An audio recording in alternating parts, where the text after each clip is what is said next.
And welcome everyone to Tuesday night for some show and share. I'm excited to see all the projects people have been working on. And I'm just going to start it right off with Steve and a 1976 elf.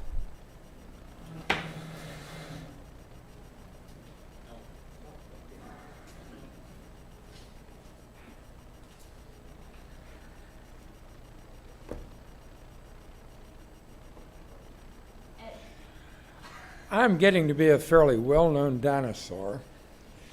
Back in 1977, or I think the article was published in 76, there was an article published in Popular Electronics called The Cosmac Elf.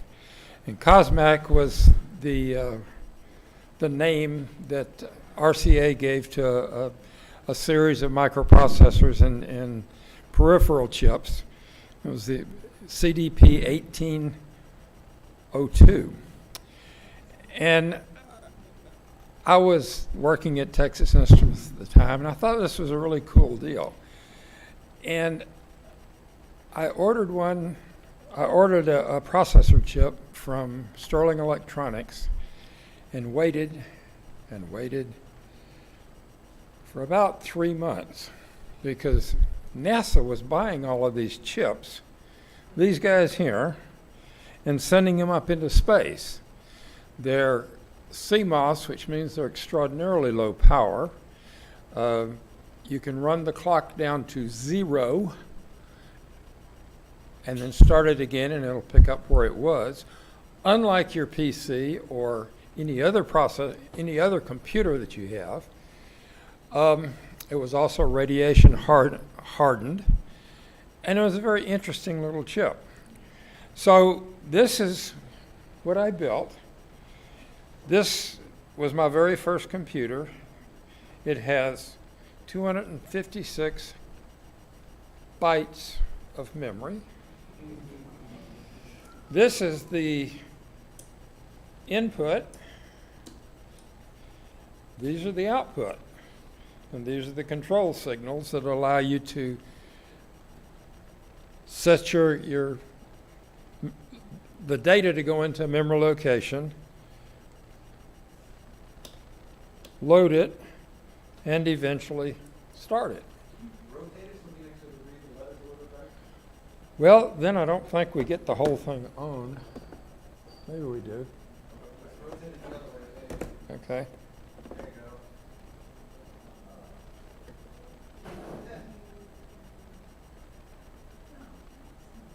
Okay.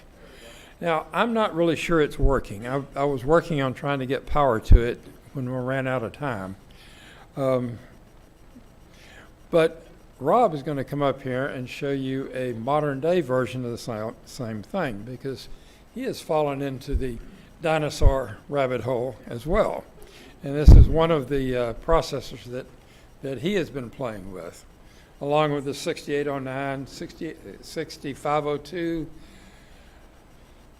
8085, I think, 8080.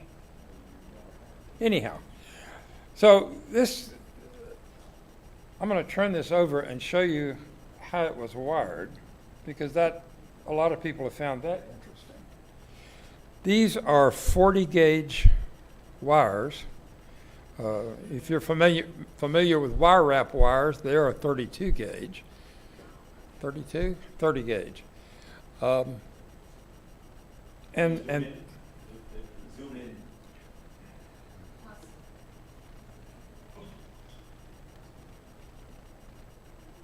Okay.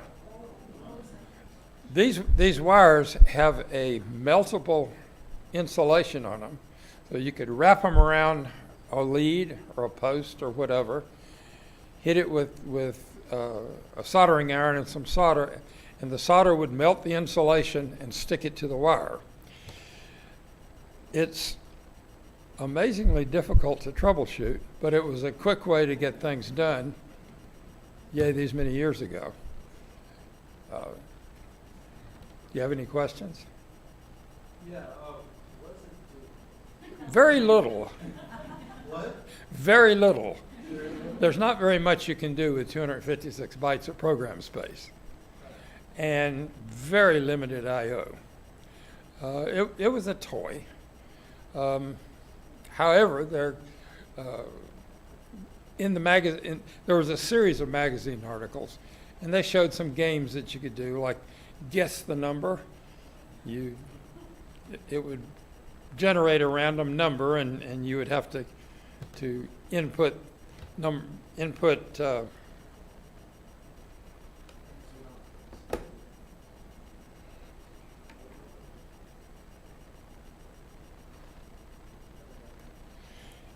these are hex or binary, however you care to think about it. You input a combination and push a button, and it would either turn on a light saying you got it, or turn on a different light and say you didn't get it. That's what you can do in 256 bytes. Now, eventually I did a lot of working projects with this processor, and did quite a bit of development with it. It is a lot stranger than most of the ones that you're familiar with. Anything else? Okay.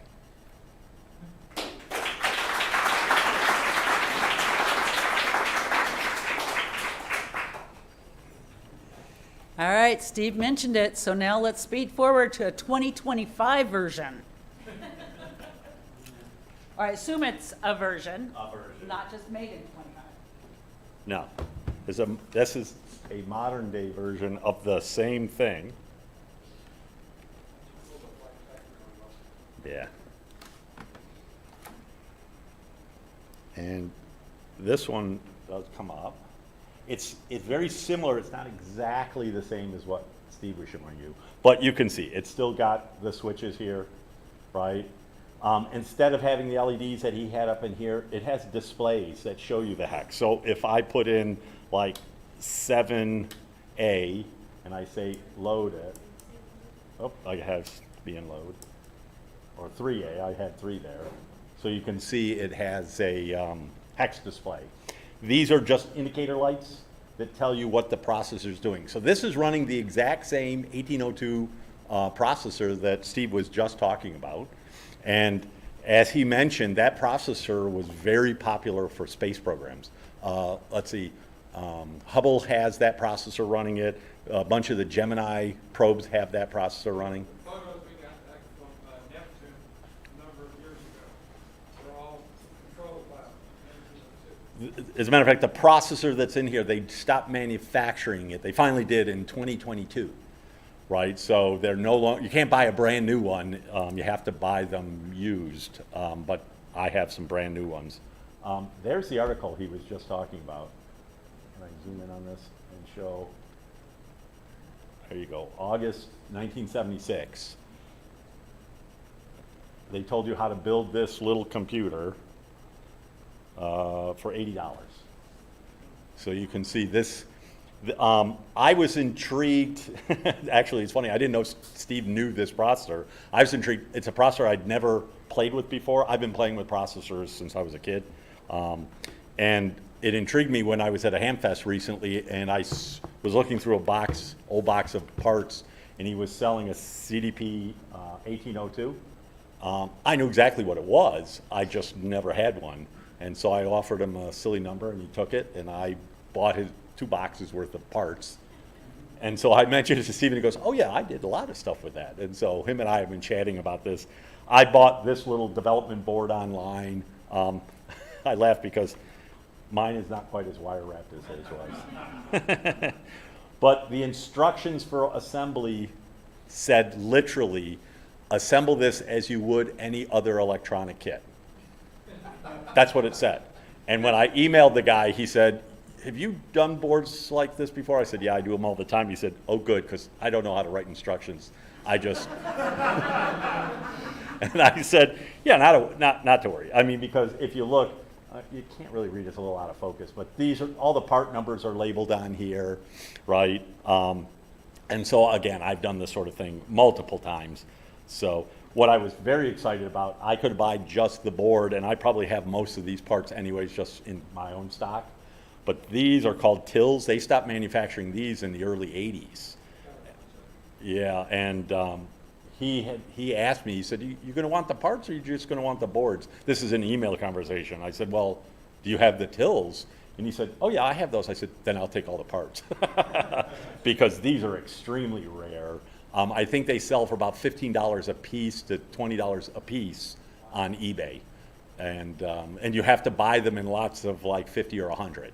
So yeah, I didn't want to have to buy those. If he didn't have them, I was going to try to figure out how to, there's other things you can do to simulate those sort of things, but he had them, so I said, I'll take them. So very rare chip. Most of the other stuff is modern stuff, and like I said, the 1802 is reasonably modern, 2022, so. NASA forced RCA to guarantee that they would continue to manufacture the 1802 for some specific period of time, which I guess ran out in 22. Even though RCA sold the 1802 to another company. Yeah, there are other companies that were actually doing the manufacturing. Brian? Yeah, well, true Nixies. I would have faked like a Nixie. True Nixies, no, they're high voltage, right? Yeah, like 60 volts to run a true Nixie. But, because they're like a neon vacuum tube. But you can, there's a lot of simulated Nixies. I was thinking I might do that or do it with some sort of LED or do something. I just wanted to show, in the original article, this is the page, this is your first program.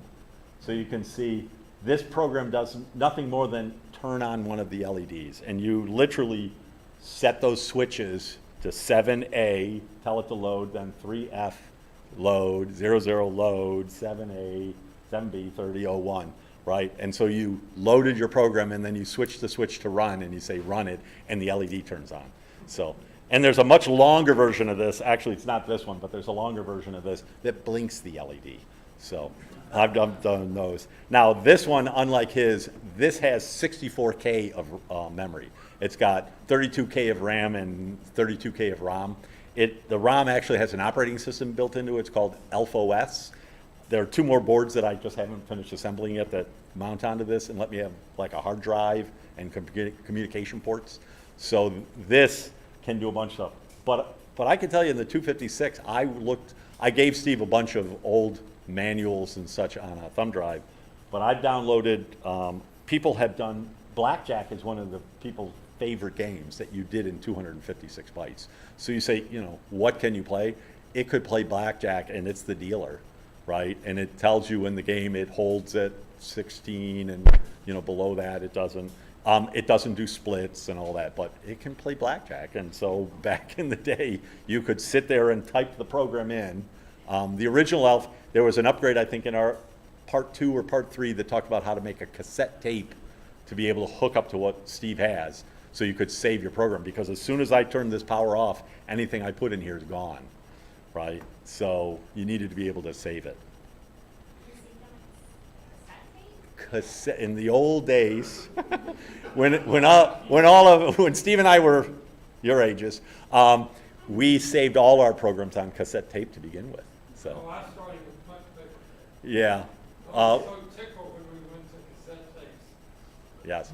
So cassette tapes, it recorded a tone that sounded, remember the old modem tone? Beep, beep, beep, beep. It sounded like that, and it would play and the computer would understand. So you rewind and you hit play, and if you want to record it, you hit record and record it. And you always did it twice because it may not load that first one because it just got one little audio glitch on it. So, yeah. With USB-C, are you able to load programs, with the amount of memory you have in USB-C, are you able to load programs from the external source? So the answer is yeah, and actually I'm working on that. This is kind of a base system. I have lots of these 1802 processors. He doesn't realize I've already ordered a bunch off of eBay and I have them now, so I have about 15 of them. But I'm going to build another retro of this that has a blend of modern and retro stuff, so yeah, there. And then a follow-up, since you are going to be able to load things externally, what are some of the other programs that you run? An operating system. Given the memory. An operating system would be pretty impressive. I've seen plans. There's a huge following of this chip. And again, it was never one that I played with. And there's a huge following, and they take old IDE hard drives and be able to have these talk to them and then load up code. And people have written lots of programs to do things. It still gets you into about the 90s worth of processor power, maybe late 80s. It's not very powerful. This one, Steve's is running probably a 1 megahertz chip, or 1.8. This is a 4. It'll run up to 8.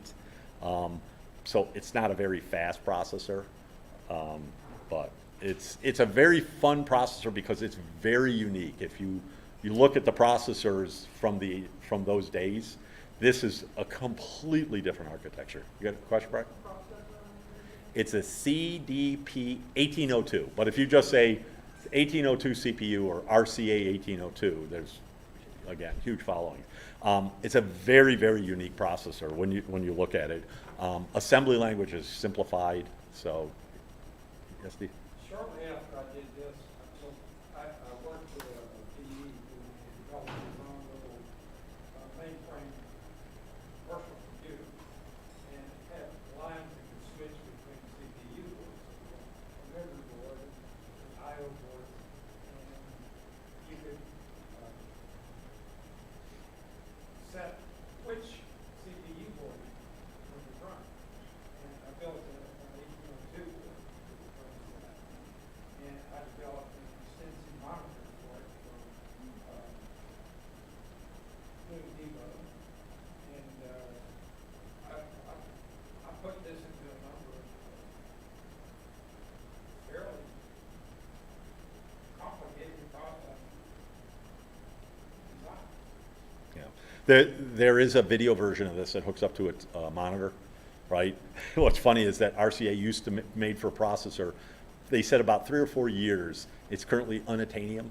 They said if you found one, it's a $500 chip because they're just not around. But luckily, there are ways to manufacture that, to be able to do video the way they did back then. So all sorts of stuff. I plan on just keep going down that rabbit hole of retro computers. So anybody else? Once, twice, sold. Thanks.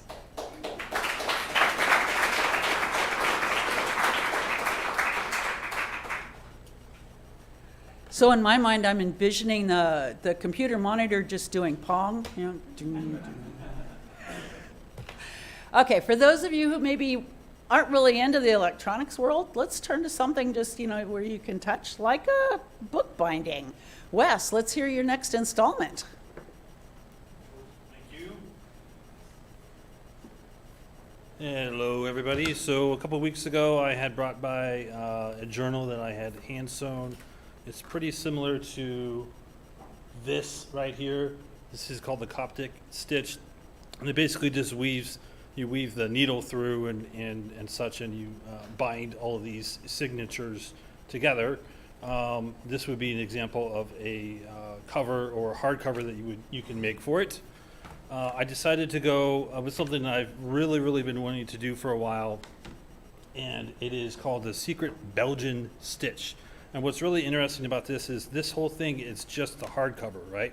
So I would actually put in the signatures in here, and you would sew them onto each individual space or thread in here.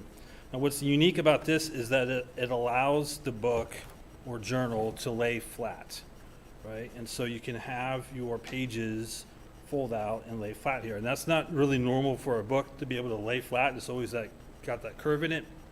But when you're working with journals, it's really nice to be able to write all over the whole page and not have your hand break it and stuff like that. So with this stitch here, again, it's called the Secret Belgian Stitch. The person who actually invented it in the 80s, her name is Anne Goy, and she calls it the cross stitch. So there's different names for this kind of stitch, but it's really simple to do. In this case here, I had laser cut the board out. This spine here is about 10 millimeters. And I think next time I want to do double that just so I can get a lot more signatures in. But this is, just testing the stuff out. And you weave it in and out through the holes here and then tie it off down here.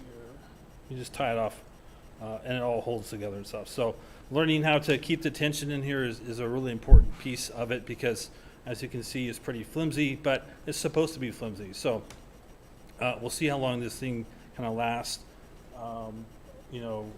using it and stuff like that. Any questions? Yes. Yeah, can you actually buy a notebook like that? Yeah, you can buy notebooks like this. Yeah, people sell them on Etsy and stuff like that. Oh, oh. So, Frankly, I'm a fan of that kind of spine. I'm like, oh, that's amazing. yeah, it's a really cool spine. But you can buy them online. People hand make them and stuff and sell them on Etsy. So, yes, oh, lots of questions. How do you attach it? Yeah, good question. I don't have a pencil or a pen on me up here. Here we go. So you can see this thread right here, right? So now in this case, these holes aren't lining up because I didn't make them like that. What I would obviously do is make sure the holes line up on the paper, right? In this case here, I would take one of the signatures, let's see if I could just show you, in the middle of it, because the pages are, right, they're just right down the middle. You thread it through, it comes out the other side, and then you dip it under those two. And you come out and you just go right back in, you go down the spine, come out, under, and you just keep doing that over and over again for each signature, and you could have as many as you want based on how big the spine is. So, more questions? Yeah, you kind of answered it. How close are the pages to each other when it's over? You showed it very briefly. Like that? Yeah, there. Yeah, so, I mean, this is kind of normal for a journal. I would say probably a little bit closer, maybe a millimeter apart. Again, part of it has to do with the thread and just how tight you're pulling on it. Too much tension, you can rip the holes and stuff like that. Not enough tension, you're going to open it up. So tension is a big part of that. You can see just kind of how loose these are in here. Not really what I want it to be, but again, that's why I just keep practicing and keep failing at it until I get it right. So, yes. Was that still a wax thread on the wood, or is that a wire? It's a wax thread. Yeah, so beeswax thread. You can use any kind of thread you want. Cotton thread is good, but you just want to make sure you run it through like beeswax. And then they sell wax thread already as well too. This is a thicker thread, which is good for this kind of thing. And then maybe even a thinner one might be better for the signatures themselves. Obviously, you can do whatever kind of colors you want and stuff like that. But yeah, it's just really just kind of playing with it and stuff like that in it. Cool. Any last minute questions? Awesome. Thank you.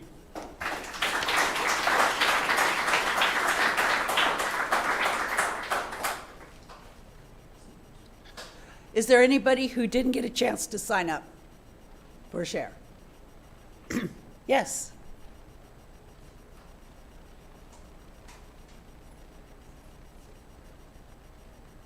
So I'm a costume maker, and I've got an engineering problem because I'm not an engineer. That's not my. Can you move the microphone a little closer to you? Yeah. I'm not an engineer, and the costume that I'm doing this year is a character from a comic. Oh. And so basically what he does is he grabs people out their soul out of their body with like cool lightning powers and whatnot. What I'm trying to do here is make something akin to a grabby toy like these for my hands so I can get a person.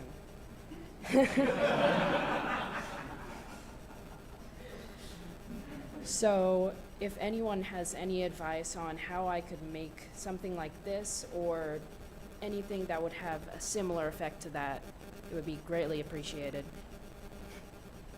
Can they meet you out there or? Yeah, if you also. Have you thought about a taser gun? That was one of the things I was looking at when I was looking for inspiration. I've thought about making an articulated glove hand with, instead of just regular beads, instead use wire, kind of satire with it. No, I think what's the problem is I want it to extend. So I want it to be at like a compressed thing that's like around my wrist or something, that when I extend it, it goes out like, I don't know, 6 feet or something. And So that's spring span. yeah. I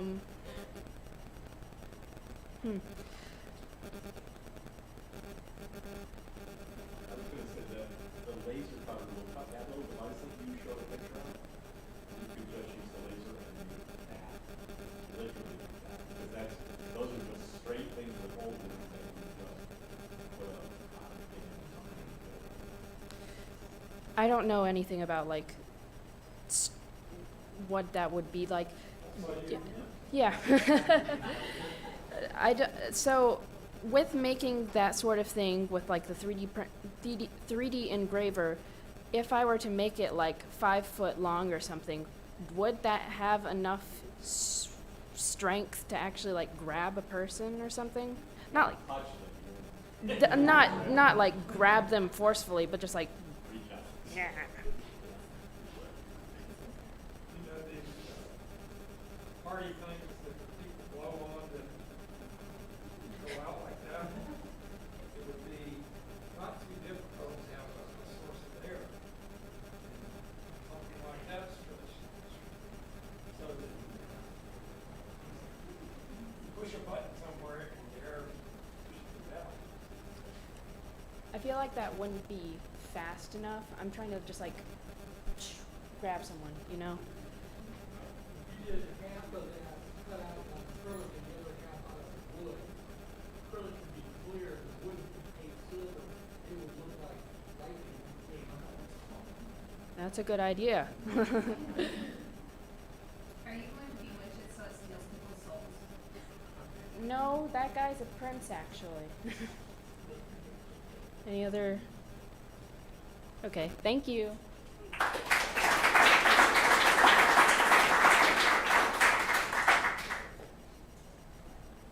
Well, thank you so much. Okay, so tonight, excuse me, I'd like to say a thank you to Jerry for staining the picnic tables out there. Hopefully it will give them another year or two of life, maybe. So with the weather being nicer, you're welcome to bring dinner and eat out there. And then Larry, you have done an incredible job organizing Thunderdome and getting it ready.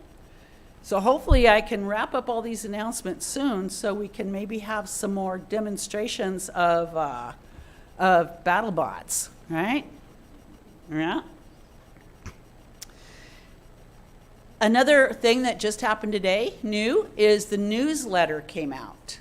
So if you didn't get it in your mailbox and you'd like a copy, find the QR code. They're all over the shop to sign up.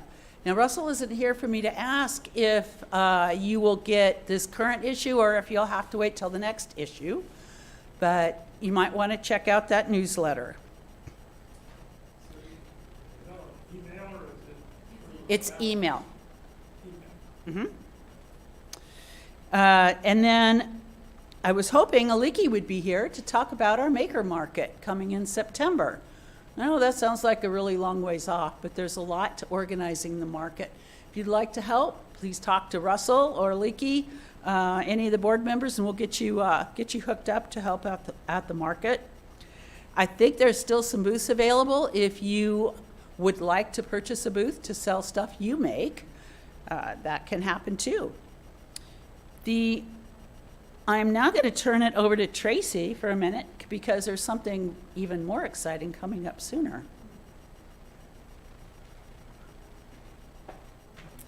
In early August, it's our birthday at Knox Makers. We're going to be 14 years old. It started off with just like 5 people meeting from Craigslist posts, which sounds super creepy, but look at all of us now. So we're gonna have a party. We're sick of working and doing boring things. So we're going to have a night where it's all party, no work. We're going to order pizza in. Sometimes when we have cookouts, people are like, what can I bring? You can bring cake. That is the only thing you're allowed to bring. bring cake. We will have pizza and lots of cake, and we will also be having a party hat contest. So there won't be any show and share that night. We want everyone to make a party hat and wear it. And we're going to have everyone walk around the classroom and show off your hat. There will be awards for the tallest hat. So short people are at an advantage here because it's from the top of your head and you have more room. And there will be an award for the widest hat. And then we have tall people advantage because you can like reach over top of other people. And there will be an award for the heaviest hat. And crowd favorite, of course. The rules for the party hat contest are make a hat, not buy it somewhere, and wear it the entire party. So keep that in mind if you have one of these extreme hats. You must wear it the whole time you're here, while you're eating, using the restroom, walking through doors. You must wear your hat. Isaac asked me some ridiculous questions, so I'm going to clarify with some not rules. 1 person per hat and 1 hat per person. A hat must be worn 51% of your head, something like that. You can, if you have a heavy hat, like you can imagine that your shoulders can carry some of the weight, but it does have to be worn on your head. That is a hat. I looked up the definition because I know y'all.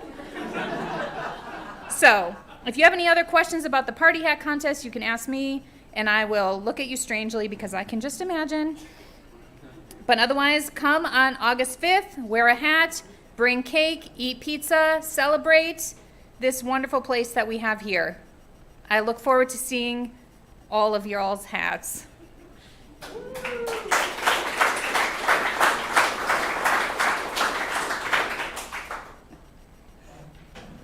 Ooh, I can hardly wait.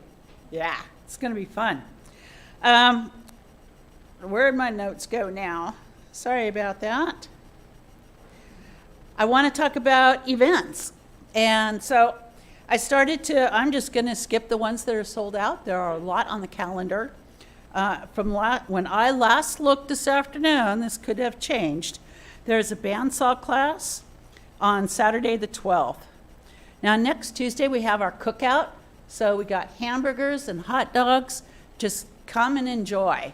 And that's prior to the show and share. So we usually meet up about 6 o'clock, and hopefully the food will be ready. If not, it will be shortly thereafter. And there's always lots of food. So you're welcome to bring something if you'd like or not. The new members onboarding will be on July 17th. That's a Thursday night, in case you can't stay later tonight, because after tonight's program, we're going to take a little break, and then we're going to have new members onboarding tonight as well. So that's for anybody who is maybe a new member, wants to learn more, or maybe even thinking about joining. And before you do, you want to know a little bit more about our organization. A lot of good information. Saturday the 19th is going to be a full day. We have not only Moonraker, but Crossbow going on in the afternoon. And we're going to have the social and fiber arts that I lovingly call Stitch and Bitch. So come at 1 if you can make it. If not, come when you can. Stay as long as you can, or 4 o'clock-ish, heavy on the ish. Bring a project. It can be a hand project. It can be a sewing machine project, whatever you would like to work on. And just meet some of your fellow members and learn more about the other crafts they're working on. We also have on Tuesday, the 22nd, the proper use of fire extinguishers. Now, if you've never pulled one of those off the wall and pulled the plug and hit the trigger, I highly recommend you join us after the show and share program. That's Tuesday, July 22nd.